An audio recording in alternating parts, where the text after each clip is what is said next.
बड़ी खबर आ रही है। बड़ी खबर यह है कि कॉमेडियन कपिल शर्मा के कनाडा स्थित एक रेस्टोरेंट में हाल ही में हुई फायरिंग की घटना के बाद अब मुंबई में उनके घर के बाहर भी मुंबई पुलिस की हलचल देखी गई है। ओशिवारा पुलिस थोड़ी देर के लिए कपिल शर्मा के घर पहुंची थी। पुलिस कुछ समय बाद वहां से निकल गई। इस बीच उनके घर के आसपास सुरक्षा के थोड़े समय के लिए इंतजाम कई गुना ज्यादा बढ़ा दिए गए। हालांकि मुंबई पुलिस के सूत्रों का कहना है कि स्थिति बिल्कुल सामान्य है और ये महज रिव्यू के लिए पुलिस को भेजा गया था। सूत्रों की माने तो पुलिस ने कपिल की सुरक्षा में कौन सी एजेंसी है, कितने गार्ड्स हैं, ऐसी तमाम जानकारियां जुटाई हैं। डीएलएच एन्क्लेव नाम की इस बिल्डिंग में कपिल शर्मा रहते हैं। उनके हाल ही में उनके कैफे पर कनाडा में फायरिंग हुई थी। उसके बाद मुंबई में उनकी सुरक्षा व्यवस्था की जानकारी लेने के लिए पुलिस कर्मचारी और अधिकारी पहुंचे हैं, जिसमें ये सारी जानकारियां हासिल की गई हैं। मेरे साथ मुंबई से मेरी सहयोगी सुजाता द्विवेदी जुड़ रही हैं। सुजाता, क्या है अपडेट? पुलिस आखिर क्यों आई थी घर पर? सिर्फ सुरक्षा कारणों के लिए, जानने के लिए?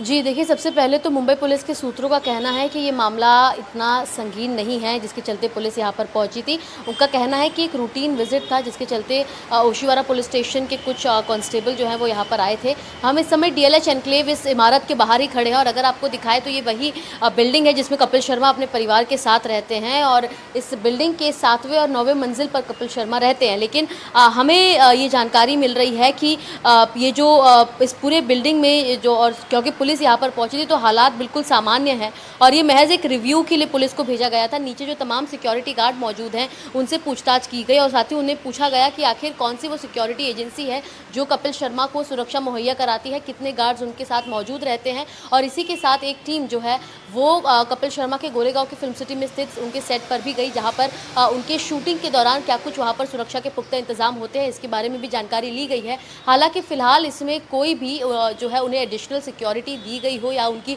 सिक्योरिटी बढ़ाई जाने वाली हो, ऐसी कोई फिलहाल जो है बात नहीं है। और मुंबई पुलिस का कहना है कि इसको लेकर वो खाली जानकारी जुटा रहे थे जिसके बाद वो वापस लौट गए हैं। जी सुजाता, धन्यवाद इस जानकारी के लिए। कनाडा एक बार फिर सुर्खियों में है, लेकिन इस बार वहां की सरकार की वजह से नहीं बल्कि वहां मौजूद आतंकवादियों और गैंगस्टर्स की वजह से। कुछ दिन पहले देश के मशहूर कॉमेडियन कपिल शर्मा ने कनाडा में अपना एक रेस्टोरेंट खोला था। सब कुछ ठीक था, लेकिन कनाडा में अब कपिल शर्मा आतंकवादियों के टारगेट पर आ गए हैं।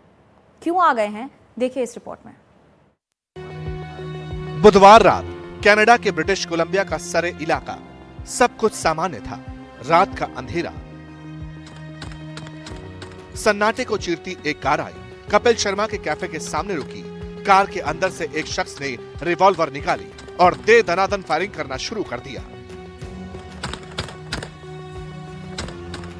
एक बार फिर सुनिए कनाडा में कॉमेडियन कपिल शर्मा के कैफे पर चली हुई गोलियों की ये गूंज।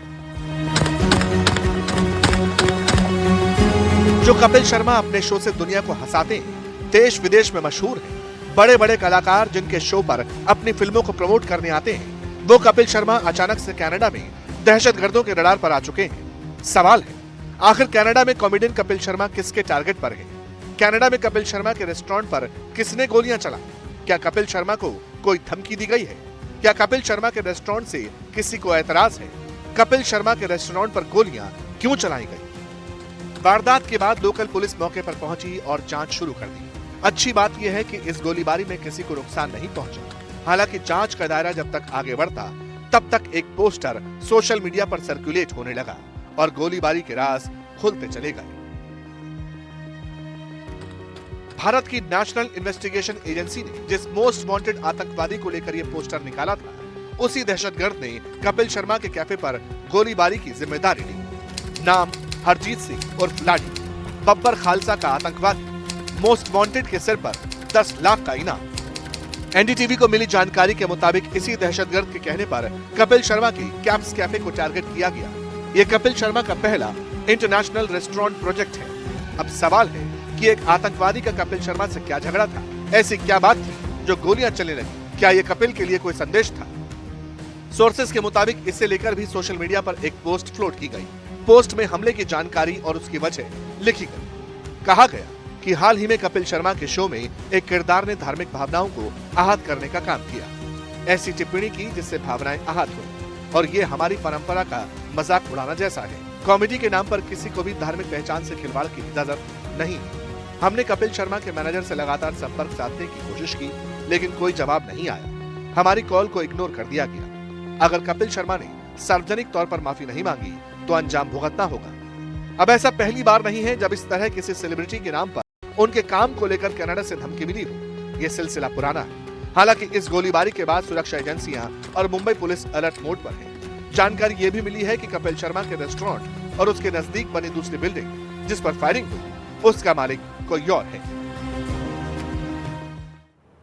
कनाडा में जिस कपिल शर्मा के कैप्स कैफे के बाहर ये घटना हुई, वहां से भेज रही हैं स्पेशल रिपोर्ट मेरी सहयोगी महासिद्दीकी। मैं इस वक्त सरी की 120th स्ट्रीट पर खड़ी हूँ, जहाँ पर कपिल शर्मा जो कॉमेडियन है भारत में, उन्होंने अपना एक कैफे शुरू किया था।